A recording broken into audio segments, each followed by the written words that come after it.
Well, welcome to your R3 Life Group. This week we're wrapping up our series on the haunting words of Jesus titled, You Don't Know Me. Do you remember this Sunday when Pastor Phil shared the story about receiving the blank Bible from Pastor Jason's dad, and that sometimes we want to move past Jesus' words? And let's just be real for a second. Sometimes his words make us want to say, really? Really, Jesus? And in Matthew 7:21, it's one of those passages. Jesus said, Not everyone who calls out to me, Lord, Lord, will enter the kingdom of heaven. Only those who actually do the will of my Father in heaven will enter.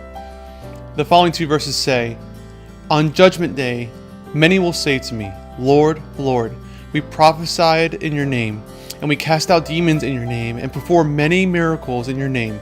But I will reply, I never knew you. Get away from me, you who breaks God's law. I never knew you. These are people who did things in Jesus' name. They prophesied, they cast out demons. Where did they go wrong? Pastor Phil shared a story about King Saul and how he lost favor in God's eyes. And it gives us insight on obedience and who gets to draw the line. In 1 Samuel 15, the prophet Samuel speaks to King Saul and gives him instructions to go against the Amalekite nation and destroy everything in sight. Saul wins the battle but spares their king and keeps the best of the nation's spoils. Samuel confronts Saul after he casually helped himself to the plunder and set up a monument for himself. God drew the line, but King Saul thought he could meet him halfway. He thought he could draw his own set of lines. And it's kind of like when you're a child and your parents give you specific tasks to accomplish. And instead of completing it to the full, you meet them halfway. And you and I know exactly how that ends up every single time. So what does it look like to obey? Pastor Phil shared two words with us: chase and trust. Chase the Father in heaven.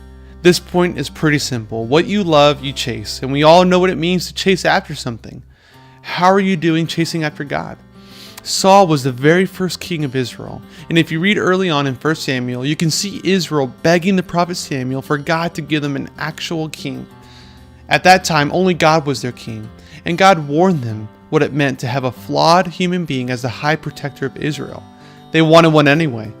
They stopped chasing after God and followed a man instead. And we can do the same thing in life. What you love, you chase. The second word, trust. Trust in the Father in heaven. Trust is continuing the chase, even when it can be scary, and when circumstances arise that surpass our reasoning. Proverbs 3:5-6 says this, Trust in the Lord with all your heart. Do not depend on your own understanding. Seek His will in all you do, and He will show you which path to take. We can trust Him because He never fails us in this journey.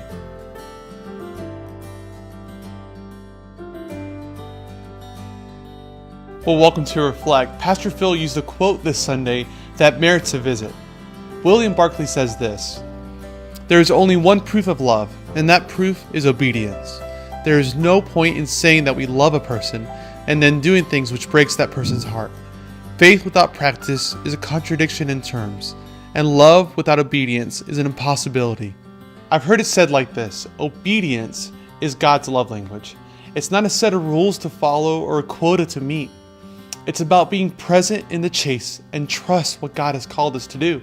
I mentioned in the rewind portion that Israel begged the prophet Samuel, who was also a judge for the nation of Israel, for a king. The Israelites forgot about chasing after God and trusting in Him. God was the king, but He allowed Samuel to anoint Saul to be their king on earth. They forgot who God was and wanted to be like other nations. And because of their actions, they suffered under the rule of multiple kings who made terrible judgment calls. And of course, we could see that God used this for His great story of redemption. But how would things have been different if they would have chased and trusted in God rather than a man?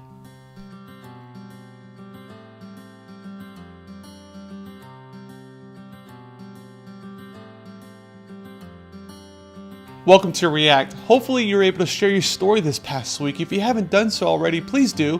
It's so important. It really does matter. This week in React's portion, we have a couple of takeaway statements. First, pray against self-deception. King Saul believed he was doing the right thing when he spared the sheep and cattle. Self-deception can happen at any moment. We often realize we are walking in self-deception when it's a little too late. Take time and ask Christ to show us if we're engaging in this. and find a close friend or life group member to help you keep accountable if needed. No man or woman left behind. If you look around the room, we're all in this journey together. We're not meant to do life on our own, and we are all in need of encouragement. Before the night closes in prayer, see if someone is in need of encouragement. If we are honest, we all need some encouragement. You never know who's in the middle of a difficult circumstance and is hoping someone will come alongside of them and just pray. I hope that you've been encouraged and challenged in our Haunting Word series. Next week, we have a guest speaker, District Superintendent Isaac Smith, and he's going to share on God's mission statement. You guys have a blessed week, and I'll see you again for R3.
And how